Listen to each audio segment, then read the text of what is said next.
Grandfather's Collage by the Edison Quartet.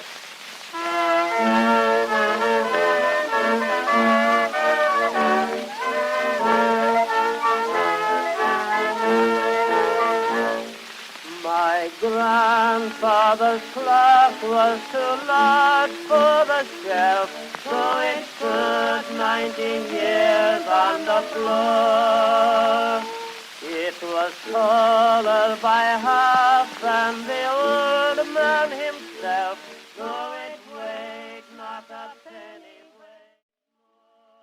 Welcome to the Edward Haskell house. I'm Edward's butler. Today you'll meet Edward and his wife Louisa and his maid. As you enter the building, please take note of the Moroccan tile mosaic floor and the double arched doors with glazed etched glass. As you come inside, you'll meet Edward and he can show you around the rest of the building. Hi, I'm Edward Haskell and welcome to the house. I'm glad you could join us for the holidays. Back in 1849, my father wasn't doing too good in business and sent me to Boston to get a job. Did your parents ever do that, send you out to get a job? Well, I got one and I actually had to come back to the city selling dried goods for a company. And I did really well and I learned the business and I started my own business in a small way. And I had opened a store on Cottage Street between Union and William Street. And as I got better, I opened one across the street and there was more. And then by 1876, I combined all four of my stores into one. It was Edward Haskell's department stores, one of the largest department stores in the city at the time. And that's probably where I got this wonderful mirror.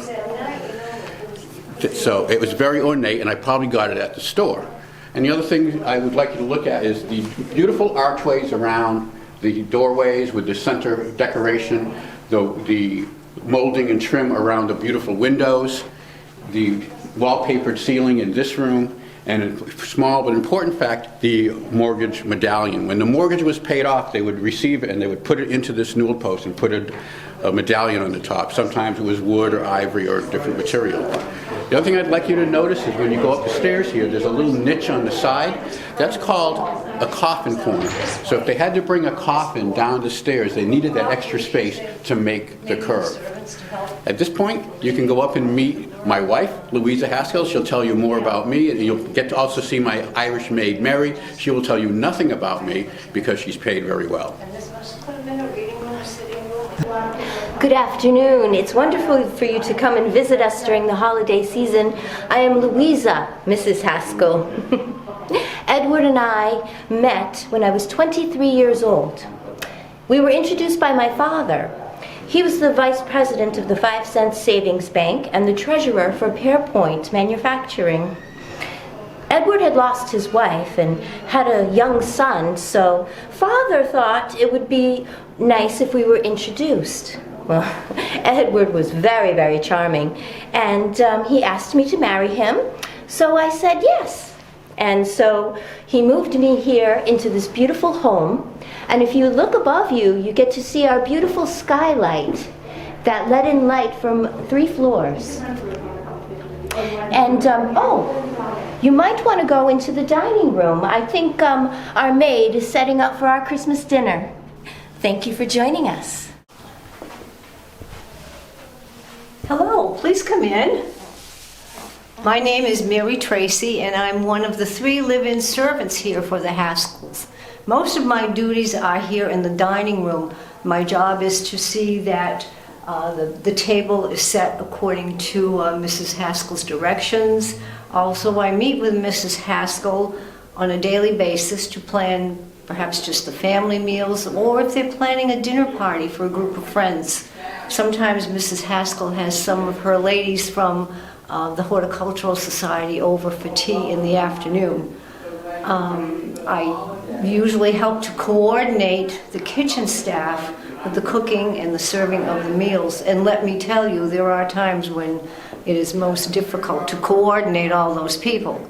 I'm one of 3 of the live-in servants. We live on the 3rd floor. I am originally from Ireland. I no longer have an Irish accent because I came here as a very young child.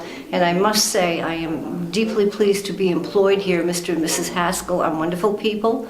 Their children, the three children, George and Mary and Helen, are delightful children, even though they can be rambunctious at times. And I must say, sometimes the adults are more troublesome than the children. My grandfather's clock was too large for the shelf, so it stood 19 years on the floor. It was taller by half than the old man himself, so it weighed not a pennyweight more. It was built on the